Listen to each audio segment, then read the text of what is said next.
Olá, tudo bem? Aqui é Andréia, psicóloga e também psicomotricista da PAI de Japeri. Neste mês de abril, comemoramos durante todo o mês a questão da conscientização do autismo. Nesse sentido, vamos falar um pouquinho mais sobre o cérebro do autista.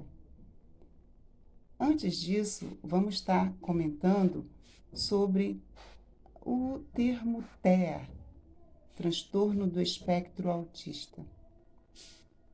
A partir do DSM-5, que é um manual de diagnóstico e estatística dos transtornos mentais, que está na sua 5ª edição, esse manual é feito pela Associação Americana de Psiquiatria. Antes do DSM-5, o transtorno autista, síndrome de Rett, transtorno de Asperger e transtornos globais do desenvolvimento eram tratados individualmente. A partir do DSM-5, todos foram englobados num único termo, transtorno do espectro do autismo, TEA.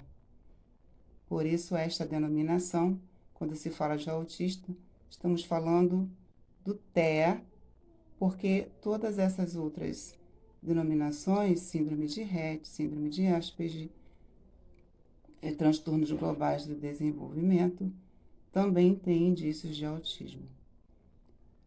Na questão do TEA, ou o autista clássico, como poderíamos também tratar, nós vemos que muitas causas são estudadas, muitas pesquisas são feitas das interferências que podem ter ocorrido ou ocorrer para gerar o transtorno.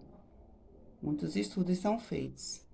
Nós nos deteremos na questão cerebral, porque hoje se confirma que a questão neurológica é muito presente na causa do autismo. E na questão do cérebro do autista, não podemos dizer que alterações ocorrem somente em uma área específica.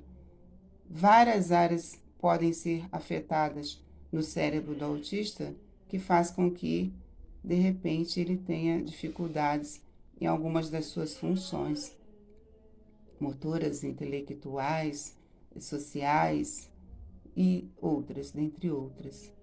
Além de nós podermos lembrar que o autismo ele não é uma apresentação única, ele é uma complexidade e se manifesta, de diversas maneiras.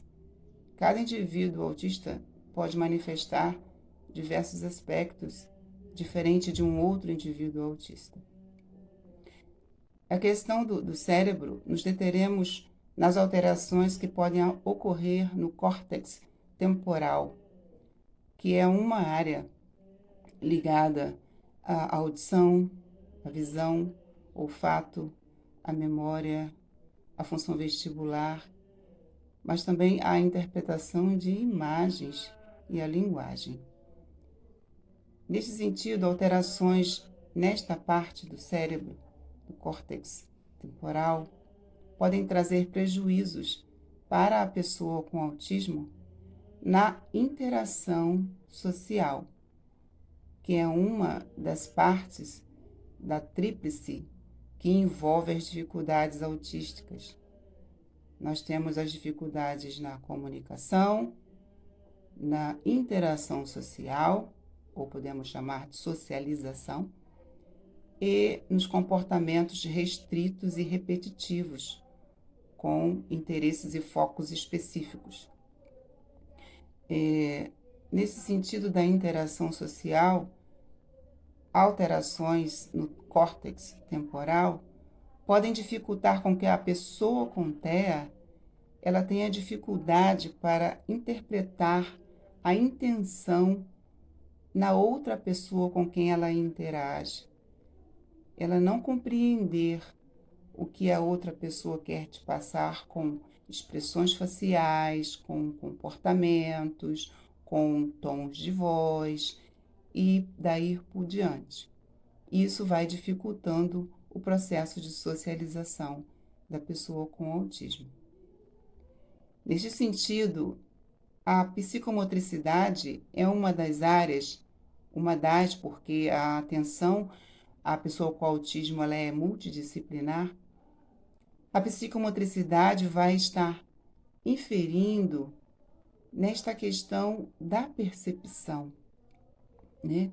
Tanto visual quanto auditiva, mas também na percepção do corpo todo, na percepção do outro, né? Percepção de si mesmo, percepção do outro, e é um trabalho gradual, né? Progressivo, não é um trabalho de uma hora para outra, por isso que é interessante a intervenção precoce, para se estar fazendo desde cedo. E a psicomotricidade trabalha as questões corporais, de aproximação, no jogo corporal, no jogo simbólico, nos jogos de socialização, em várias atividades psicomotoras que tratam da organização espacial, organização temporal, coordenação motora ampla, coordenação motora fina, ritmo, equilíbrio, lateralidade, percepção, organização visual, organização auditiva, dentre outros aspectos. Por isso que é importante trabalhar-se todas as áreas possíveis, daquelas que envolvem a equipe multidisciplinar, para que as células cerebrais, né, as sinapses sejam feitas, porque as células cerebrais vão ser ativadas. Cada estímulo externo, de fora para dentro, são estímulos que automaticamente interferem no cérebro. Interferindo no cérebro, ativam as células neurais. Com isso, sinapses são realizadas. E, neste sentido, a plasticidade cerebral acontece. O que seria isso? A capacidade das células se reinventarem, se reacomodarem, né? Agirem de uma outra forma. Células, de repente, que estavam ali adormecidas podem acordar, e assim sucessivamente. Mas só pode acontecer a partir de estímulo. Quanto mais estímulos, mais a plasticidade cerebral pode acontecer. E aí o desenvolvimento da pessoa com autismo, com certeza, acontece, né? Espero poder ter contribuído um pouquinho mais, sabendo que a questão cerebral, que ainda muitas pesquisas se debruçam, né, atualmente ainda sobre o cérebro do autista, mas neste momento focamos apenas na questão do córtex temporal. Um abraço a todos, fiquem com Deus.